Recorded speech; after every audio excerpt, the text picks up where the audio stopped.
Yo, what's going on, YouTube? And welcome back to Goal Line Hockey. It's your boy Kevin Forte, and today we are taking a look at the New York Islanders. Breaking news as the New York Islanders have locked up their most recent trade acquisition. The New York Islanders have signed Bo Horvat to an 8-year contract, $64 million over those 8 years.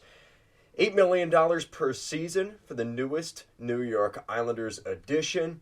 Bo Horvat is right now at a point where he's 27 years old and he'll be turning 28 in April. So a month from now, or 2 months from now. And I have to say I'm a little surprised, but I'm also not surprised. We know how Lou Lamoriello is. This is a guy that has made his moves and kind of has a pretty good idea when he makes those moves. He's pretty confident, and he already kind of had. He's the GM that has the chessboard on easy mode, and not because the board is on easy mode. It's because he made it that way. He is so experienced with this kind of stuff, and even though maybe at the time there was no sign-in trade, you also have to realize with certain things like this.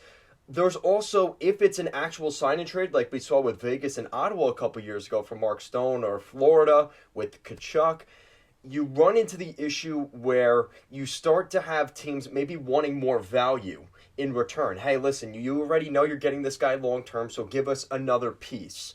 And I think Lou Lamoriello was kind of looking ahead to that and said, listen, instead of giving them, a Samuel Bolduc or something like that just to get this extension, let's just wait till after. We kind of have an idea we were going to get this extension anyway, and let's just get it done. And that's what the Islanders have done.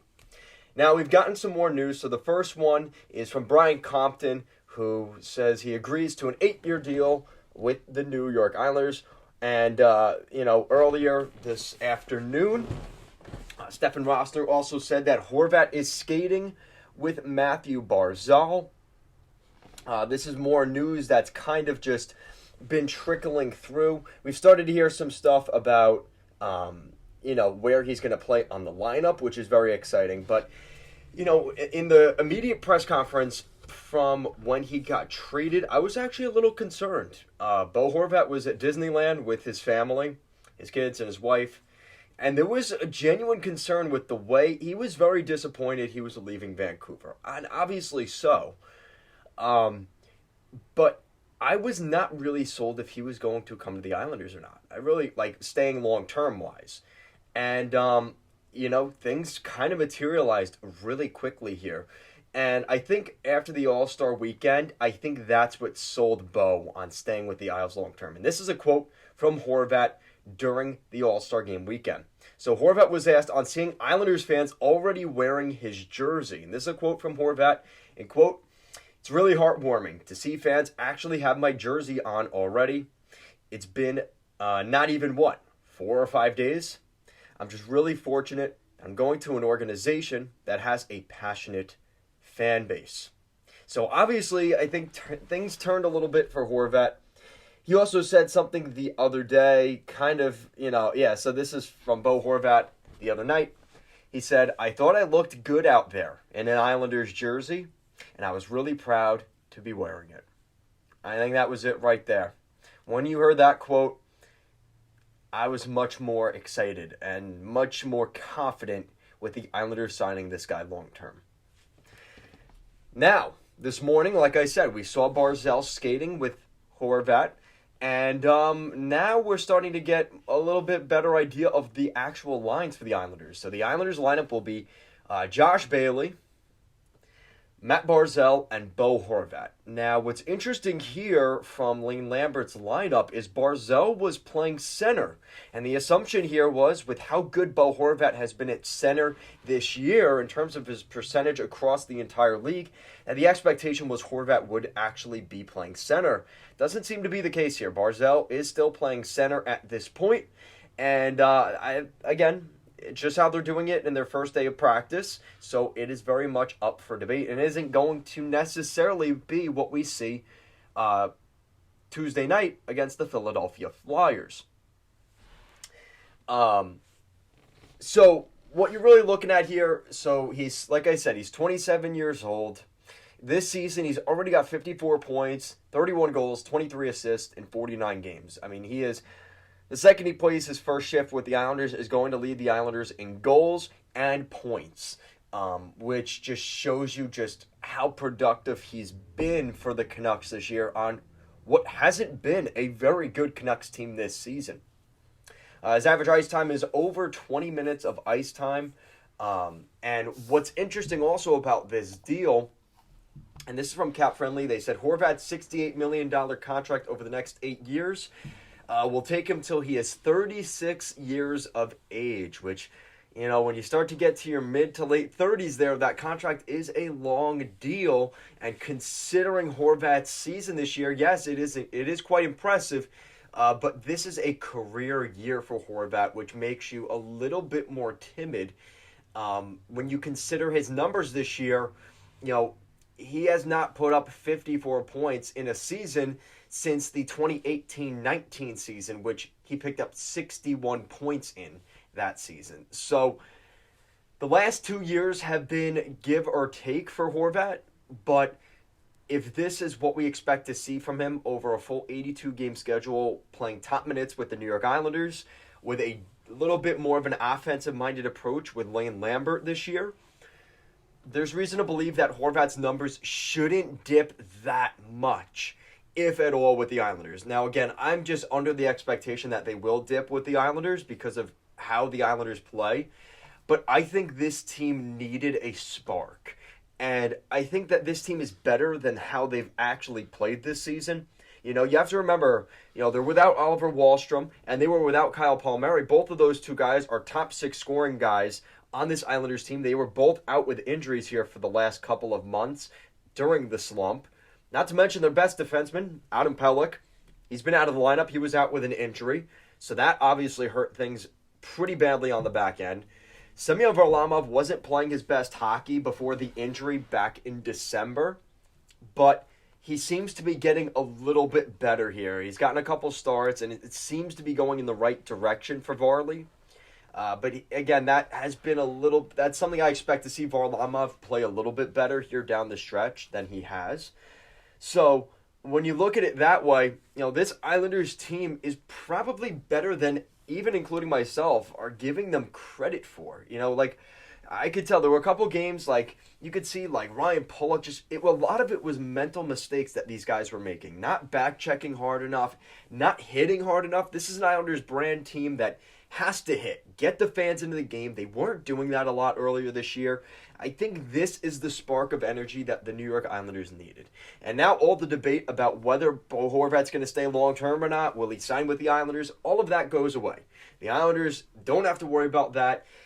Lou Lamoriello made that trade with the intention of re-signing Bo Horvat, and now it's official. And now he's going to live and die on this sword of the Bo Horvat trade, because this ultimately is going to be a massive trade for Lou Lamoriello's future with the Islanders. If the Islanders miss the playoffs here and things do not go well, this is going to be an issue. And actually, I have to update this for you guys because this is from Cap Friendly.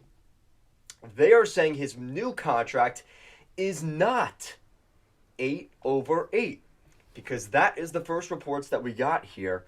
Apparently the deal, and you guys are already in the comments, I'm sure, the deal is 8 years, $8.5 million per season, and this is still unconfirmed from Cap Friendly, but again, this is the most recent update that I've seen. So it's 8.5, 8 years, $68 million contract, and I'll try and give you guys the most recent update to the actual contract when I release this video. But at the current moment, I'm going to go with Cap Friendly here at their over $8.5 million per year. It's an $8.5 million total salary, no signing bonuses. That is a very Lou Lamoriello contract. There doesn't seem to be any no trade clause or no trade clauses attached to this deal.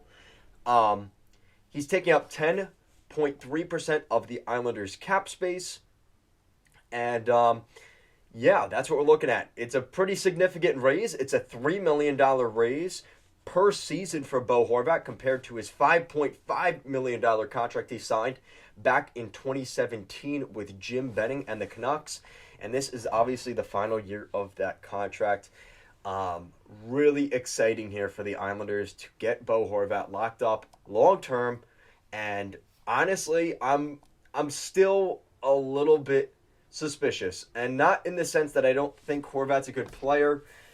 I just want to make sure that this is going to be what the Islanders and the Islanders fans and Lou Lamoriello think it is, because everybody in Islanders land right now is saying, listen, we should be selling at the deadline. You know, how much more of a window do we really have? And I think that is still up in the air. Even signing Horvat, bringing him in, is Horvat going to be, you know, almost like kind of wishing he didn't sign long term, because the Islanders start to go downhill after this.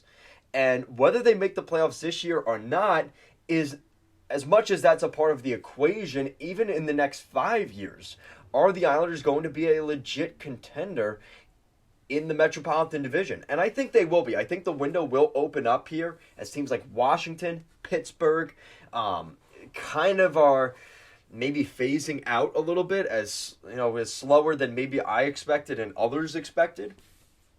But once we see guys like Ovechkin, Crosby, Malkin, Letang, those guys start to leave the Metropolitan Division, I think that leaves a little bit of room for maybe the Islanders and the Rangers and the Devils to start to jump into the conversation. And as the Flyers are rebuilding, Columbus is rebuilding, Carolina, I think, has a little bit more sustainability with guys like Aho and Svechnikov, who are still very young. But even them, they're a team that kind of doesn't play the long-term card with a lot of their players, and they're a team that's always moving, and it seems like there's always new guys coming in and out, and that's part of the criticism. It's worked out so far, but again, that could very quickly just blow up in their face. So the Islanders are in a spot where they can still compete. I think this is a great move here by the Islanders.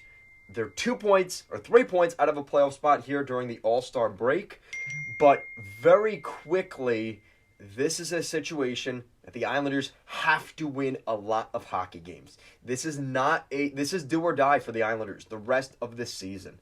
What's frustrating too is they don't play the Rangers the rest of this season on their schedule.